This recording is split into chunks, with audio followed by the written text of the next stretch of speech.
यहाँ पर एक और अहम खबर शामिल करेंगे। आपको बताएं कि कौमी क्रिकेट टीम के साबिक कप्तान मिसबाह-उल-हक की वालदा अलील हो गई है और दिल के आर्जे के बायस मिसबाह-उल-हक की वालदा अस्पताल में दाखिल करा दी गई है। मियांवाली से आपको अपडेट किया जा रहा है, जहां मिसबाह-उल-हक की वालदा सीसी वार्ड में माहिर डॉक्टर्स के जेर निगरानी जेर इलाज हैं।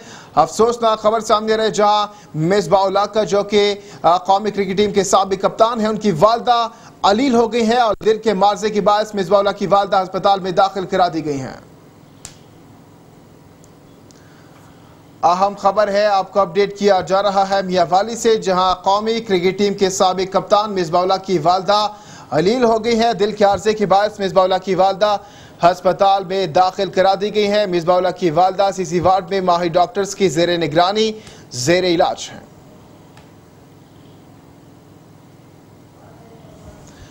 आपको एक बार फिर बताने चलें कि कौमी क्रिकेट टीम के साबिक कप्तान मिसबाह-उल-हक की वालदा अलील हो गई हैं। दिल के आर्जे के बायस मिसबाह-उल-हक की वालदा अस्पताल में दाखिल करा दी गई है और मिसबाह-उल-हक की वालदा सीसी वार्ड में माहिर डॉक्टर्स की जेर निगरानी जेर इलाज है। इसी हवाले से मजीद अपडेट्स लेंगे रोजिश के नुमाइंदे ज़ीशान असगर से। ज़ीशान, बताइएगा क्या अपडेट्स है आपके पास? जी बिल्कुल, मिसबाह-उल-हक की वालदा शदीद अलील हो गई हैं। दिल की तकलीफ की वजह से उन्हें अस्पताल दाखिल किया गया है और आज सुबह ही वो दाखिल हुई है। मिसबाह-उल-हक खुद सिंगापुर में है, जबकि उसकी बहन वालदा के पास है। तर्जमान अस्पताल राना आबिद इकबाल का कहना है कि मिसबाह-उल-हक की वालदा को माहिर डॉक्टर की जेर निगरानी इलाज करा रहे हैं। जी ठीक है, शुक्रिया ज़ीशान असगर।